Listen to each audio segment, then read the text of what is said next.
Hello दोस्तों, तो स्वागत है आपका स्टडीफाई गुरुजी चैनल में। तो दोस्तों, आज का क्लास कुछ अलग होने वाला है।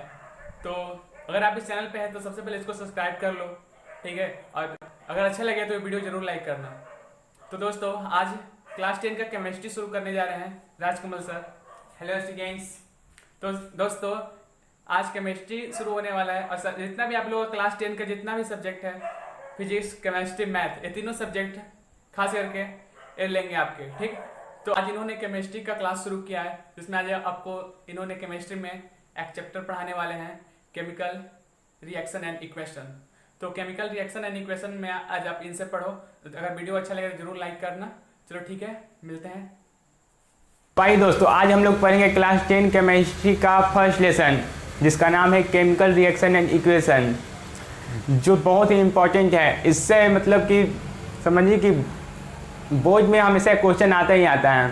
तो आइए हम लोग इस चैप्टर को स्टार्ट करते हैं। तो इस चैप्टर का नाम है chemical reaction and chemical equation. तो केमिकल रिएक्शन क्या होता है? केमिकल रिएक्शन, तो chemical reaction is the reaction in which new substance are formed with new property. मतलब कि केमिकल रिएक्शन एक वैसा रिएक्शन है जिसमें नया सब्सटेंस बनता है, नया प्रॉपर्टी यानी नया गुण के समान पर। जैसे एग्जाम्पल लेते हैं हम लोग।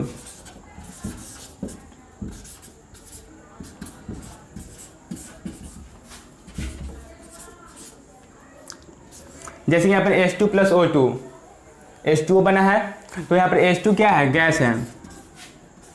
O2 भी गैस है, तो यहाँ पर H2O लेकिन क्या है? एक्वस सॉल्यूशन है, यानी लिक्विड है। तो ये केमिकल रिएक्शन है क्योंकि यहाँ पर नया सब्सटेंस बना है। पहले ये गैस था, ये भी गैस है, लेकिन यहाँ पर लिक्विड बना है। इसलिए chemical reaction is the reaction in which new substance are formed with new property. जैसे कि केमिकल रिएक्शन क्या है? जैसे आप लोग क्लास 9 में केमिकल चेंज के बारे में पढ़े होंगे, या क्लास 8 में केमिकल चेंज में होता था ripening of fruit, burning of candle, etc। तो उसमें होता था कि उसमें आपको रिएक्शन नहीं पढ़ना था, लेकिन आपको यहाँ पर सब रिएक्शन पढ़ना है। वो केमिकल चेंज था, यहाँ केमिकल रिएक्शन है। तो हम लोग पढ़ते हैं H2 plus O2 equal to H2O बना है, ठीक है। और केमिकल रिएक्शन में होता यह है कि इस पर कोई भी नया एलिमेंट नहीं बनता है, इसमें सिर्फ रीअरेंजमेंट ऑफ एटम्स होता है। यहाँ पर एटम है तो वहाँ भी जाकर एटम ही रहेगा, लेकिन वहाँ पर दूसरा एलिमेंट नहीं बनेगा। जैसे कि यहाँ पर देखिए, यहाँ H2O था, यहाँ पर O2 है, यहाँ H2O बना है, तो सिर्फ रीअरेंजमेंट ऑफ एटम्स हुआ है। इसको हम लोग बैलेंस कर लेंगे।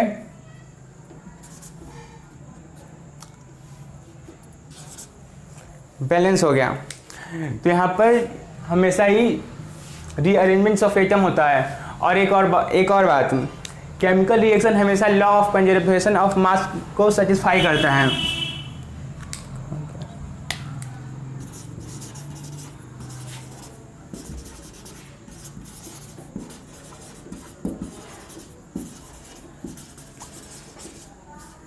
Law of conservation of mass, law of conservation of mass का मतलब है कि देखिए एक बात और बता देते हैं। जैसे कि जो भी रिएक्शन में पार्टिसिपेट करेगा, इसको हम लोग रिएक्टेंट्स कहते हैं।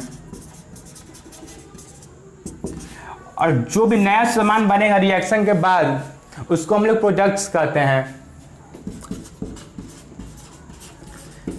मतलब कि जो रिएक्शन में पहले पार्टिसिपेट करेगा उसको हम लोग रिएक्टेंट्स कहेंगे, और जो नया सामान बनेगा उसको हम लोग प्रोडक्ट्स कहेंगे।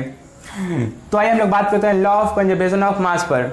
तो law of conservation of mass ये कहता है कि हम लोग का जितना भी मास रिएक्टेंट के पास था, उतना ही H2O यानी प्रोडक्ट में भी होगा। दोनों का मास बिल्कुल इक्वल होगा। तो आइए हम लोग चेक कर लेते हैं यहाँ पर।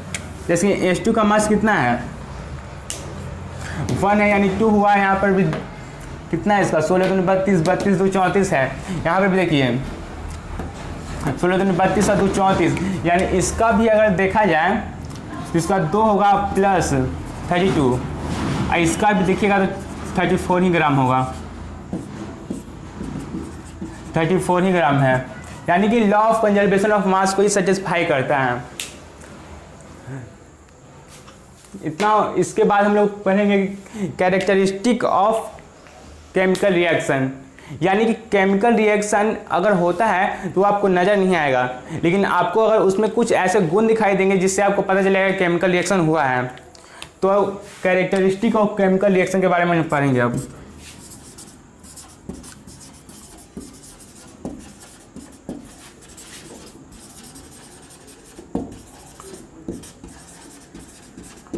हम लोग पढ़ेंगे कैरेक्टरिस्टिक ऑफ केमिकल रिएक्शन। यहाँ पर कैरेक्टरिस्टिक की जगह आप एविडेंस भी दे सकते हैं। एविडेंस का मतलब होता है सबूत। मतलब कि अगर केमिकल रिएक्शन होगा तो उसमें ज़रूर कुछ ऐसा गुण दिखाई देगा जिससे आप लोगों को पता चलेगा कि केमिकल रिएक्शन यहाँ पर हुआ है।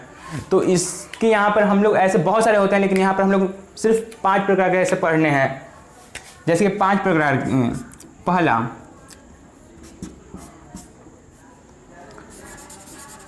पहला change in physical state.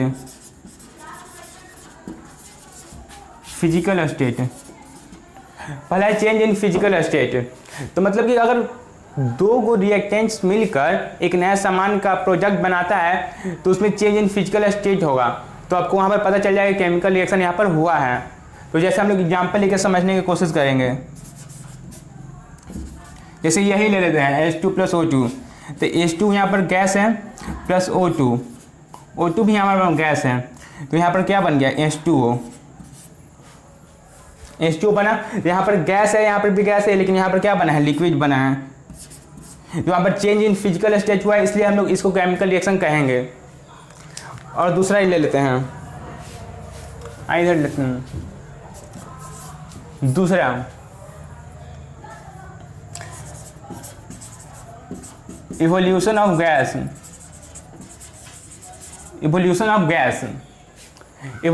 Gas का मतलब कि अगर 2 गो रिएक्टेंट्स मिलकर अगर एक नया प्रोडक्ट बनाएगा तो उसमें एक गैस निकलेगा। चाहे वो गैस कोई भी हो सकता है, H2 हो सकता है, CO2 हो सकता है, चाहे कोई भी गैस निकलेगा, तो उससे भी हम लोग जानेंगे कि यहाँ पर केमिकल रिएक्शन हुआ है।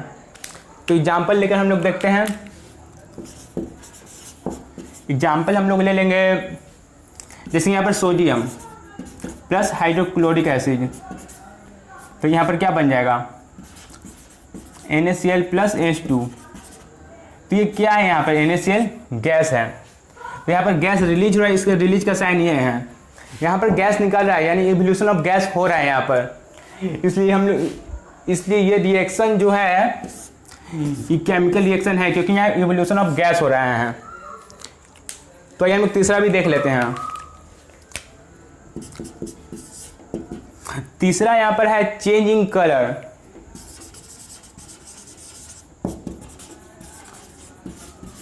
जैसे चेंज इन कलर मतलब कि कोई सॉल्यूशन में अगर कोई भी रिएक्शन होगा तो उसका कलर बदल जाएगा। जैसे यहाँ पे हम लोग लेते हैं iron plus copper sulphate. Copper sulphate का आप लोगों को कलर पता होगा, ये एक्वा सॉल्यूशन है और ये हमारा सॉलिड है। इसका कलर होता है ब्लू। अगर ये रिएक्शन करता है Fe + CO4, तो यहाँ पर क्या बन जाएगा हमारा, आप लोग पढ़े होंगे, यहाँ पर बन जाएगा FeSO4। यहाँ पर आयरन सल्फेट बनेगा प्लस कॉपर बनेगा, तो आयरन सल्फेट का कलर यहाँ पर चेंज हो जाएगा। ये भी एक्वा सॉल्यूशन है और यहाँ पर ये सॉलिड, तो यहाँ पर FeSO4 है, इसका कलर चेंज हो गया है। इसका कलर हो गया है अब ब्राउन हो गया है। जैसे कि देखिए यहाँ पर पहले क्या कलर था, ब्लू था, अब ब्राउन हो गया है। यहाँ पर FeSO4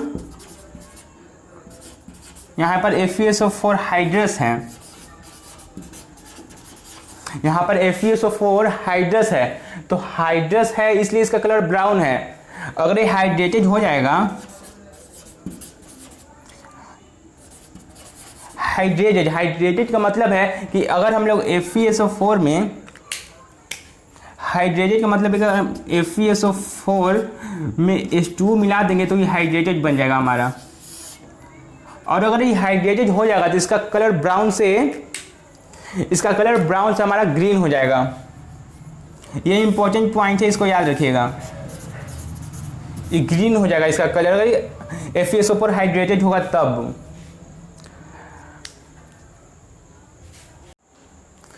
तो आइए हम लोग चेंज इन कलर तो देख लिया, अब हम लोग चौथा देखते हैं। चौथा होता है फॉर्मेशन ऑफ प्रिसिपिटेट।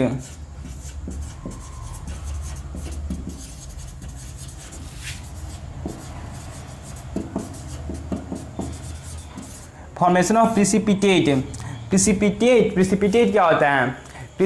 प्रिसिपिटेट होता है कि एक सॉलिड सब्सटेंस है जो केमिकल रिएक्शन के दौरान निकलता है। प्रिसिपिटेट याद रखिएगा। तो आइए हम लोग एग्जांपल्स देखते हैं। फॉर्मेशन ऑफ प्रिसिपिटेट मतलब केमिकल रिएक्शन के दौरान एक सॉलिड सब्सटेंस भी प्रिसिपिटेट निकलता है जो एक्वा सॉल्यूशन में इनसॉल्युबल होता है। जो एक्वा सॉल्यूशन में अगर होगा तो इनसॉल्युबल होगा, वो आप लोग को साफ साफ नजर आएगा। और एक कलरलेस भी हो सकता है और एक कलरफुल भी हो सकता है। तो आइए हम लोग एग्जांपल लेकर समझते हैं। जैसे कि यहाँ पर लेंगे potassium iodide plus lead nitride.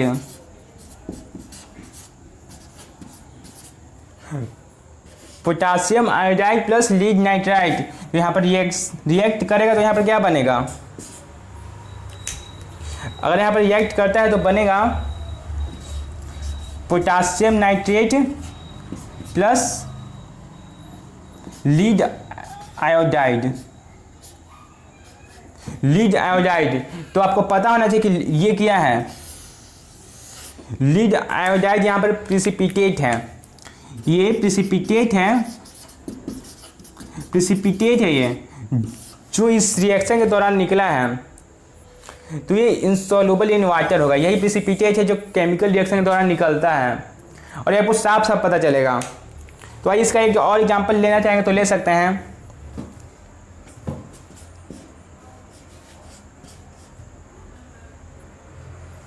जैसे कि यहाँ पर ले लेते हैं barium chloride BaCl2 barium chloride plus sodium sulphate. Barium chloride plus sodium sulphate तो यहाँ पर क्या बन जाएगा? यहाँ पर बनेगा sodium chloride NaCl plus barium sulphate. ये सारा केमिकल रिएक्शन बैलेंस नहीं है, आप लोग बैलेंस कर लेंगे नहीं तो बाद में हम बताएंगे कैसे बैलेंस होता है।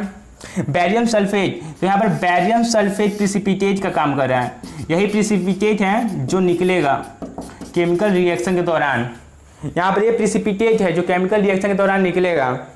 तो आइए हम लोग एक लास्ट पॉइंट है कैरेक्टरिस्टिक या एविडेंस ऑफ केमिकल रिएक्शन का लास्ट पॉइंट है 5। पांचवा पॉइंट है चेंज इन टेम्परेचर।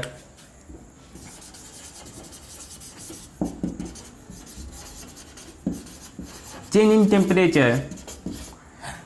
टेम्परेचर में दो प्रकार के होते हैं। पहला इंडोथर्मिक होते हैं और दूसरा एक्सोथर्मिक। तो इंडोथर्मिक का होता है endothermic reaction is a reaction in which heat या any other form of energy is absorbed. मतलब कि इंडोथर्मिक अगर होता है तो उसमें हीट चाहे कोई भी दूसरा फॉर्म ऑफ एनर्जी एब्जॉर्ब होगा तो वहाँ पर केमिकल रिएक्शन होगा। तो आइए हम लोग इंडोथर्मिक का एग्जांपल लेके चलते हैं।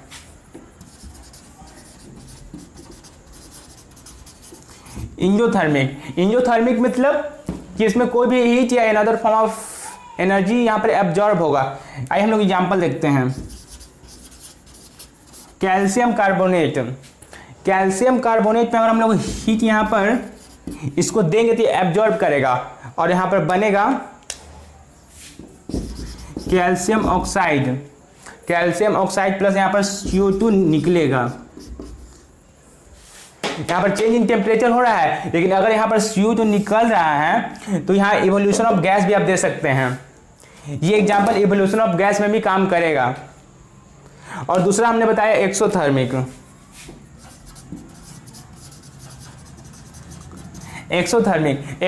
मतलब है कि एक्सोथर्मिक रिएक्शन में कोई भी हीट या अदर फॉर्म ऑफ एनर्जी यहाँ पर निकलेगा, मतलब कि रिलीज होगा।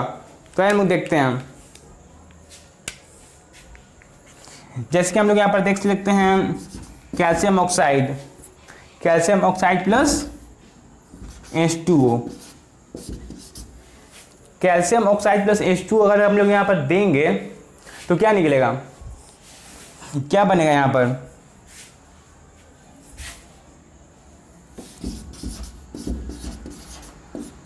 कैल्शियम हाइड्रोक्साइड बनेगा। जैसे कि चूना होता है ना, चूना आप लोग सुने हैं, तो यही चूना है, पानी डालेंगे तो इस पर कैल्शियम हाइड्रोक्साइड बनेगा, प्लस यहाँ पर हीट एनर्जी रिलीज करेगा। हीट एनर्जी रिलीज करेगा, इसका मतलब यहाँ पर एक्सोथर्मिक रिएक्शन हुआ है और एक केमिकल रिएक्शन हुआ है। तो इस तरह हम लोग ने कैरेक्टरिस्टिक ऑफ केमिकल रिएक्शन पढ़ लिए हैं। कैरेक्टरिस्टिक ऑफ केमिकल रिएक्शन और भी होते हैं, लेकिन अभी क्लास 10 में इतना ही पढ़ना है।